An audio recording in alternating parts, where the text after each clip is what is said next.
And we want to turn now to the other big story we're following. Edan Alexander, the last living American hostage held in Gaza, has finally been released. Now, that 21-year-old grew up in New Jersey and after graduating from Tenafly High School, moved to Israel to join the military. A Red Cross convoy with Alexander inside was taken to a military base in southern Israel. Edan was greeted with hugs as he stepped out of the van. Meanwhile, in his hometown in Bergen County, thousands gathered to celebrate the release of a young man in custody since October 7th, 2023. Look at that. Anthony Johnson was at that celebration in Tenafly, and we're going to check in with him in just a minute. But we want to begin with Eyewitness News reporter Josh Einiger, who has been closely following the stories of the hostages since the Hamas terror attack. Josh? And Shadi, the constant here is that it's impossible to put into words what this experience has been like, both for the hostages trapped in terror tunnels under the Gaza Strip and for their families who've been living a daily nightmare, wondering if they'll ever see their loved ones again. And after so much time these days, there haven't been that many happy endings. But today, we saw this. After 584 days of agony, a moment of disbelief. After all this time.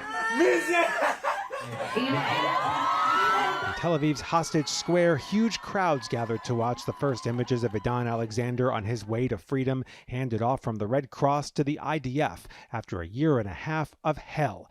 Now 21, he's spent 2 birthdays in captivity, but today he's finally free. The release brokered by U.S. diplomats and a one-off goodwill gesture on the eve of President Trump's trip to the region. It's really like an out-of-body experience. Edan's parents have spent this time traveling the world to advocate for their son's release. After graduating from Tenafly High School, like many Jewish American kids, Edan flew to Israel, the homeland of his parents, and joined the IDF.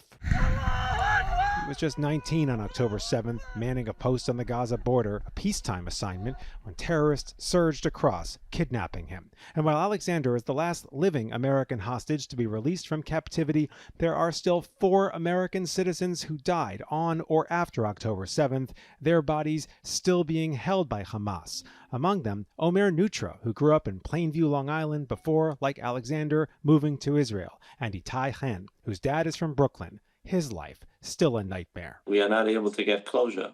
And in the Jewish tradition, we believe that the soul, lives on forever. And the body is the vessel that holds the soul. And in order for him to be able to move on, we say rest in peace. What does that mean? It means the soul needs the body, needs to be in a resting place for itself, for eternity. And there are 4 Americans, and there are 58 total hostages who have still not come home. Late this afternoon, we received this picture of Alexander holding a sign thanking President Trump for his release. In fact, earlier today, the family confirmed they'd been invited to take Edan to see Trump later this week as he takes in meetings himself in the Persian Gulf nation of Qatar. The family told us it would be up to Edan's condition, both physical and mental. After all, he's no doubt been through hell. Shade. Thank you. Well, more than 1,000 residents in Alexander's hometown of Tenafly stood by for hours to witness his release. New Jersey reporter Anthony Johnson has reaction from the community tonight. And Anthony, what a show of support today from the community. Absolutely, quite a show of support. And remember, this community for the past 19 months as a collective has been holding its breath.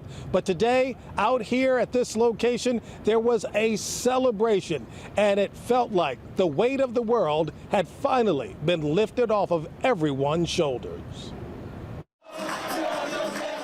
The crowd was jubilant. There were cheers and celebration as word began to spread about Edan Alexander's release. I'm very, very excited to have him back. It's fantastic. We're so excited as a community to come together and celebrate this.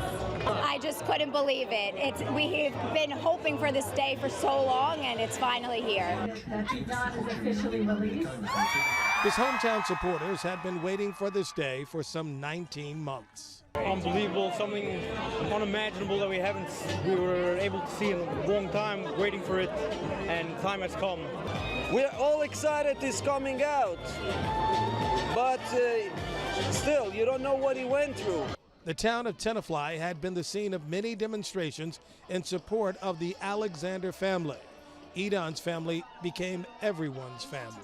Edan became our child. Every mom in this and every dad here, feel that Edan is their own child. The crowd began to gather at sunrise and continued to swell as the time for his release got closer.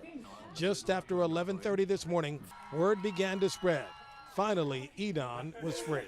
I'd say this is an incredible place to be, and it really shows the community we have for Edan and his family. But we have to remember there's still 58 hostages waiting to be freed. Absolutely. In captivity from Hamas, being tortured every day.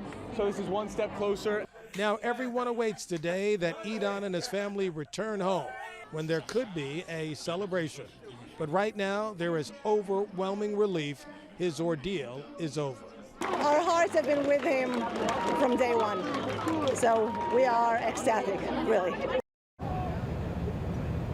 Yeah, the hearts of so many people that live here in the community of Tenafly have been with Edan and his family for the last 19 months. And many people are already starting to anticipate his return to his hometown of Tenafly, New Jersey. At this point in time, no word on when Edan or his family will be coming back.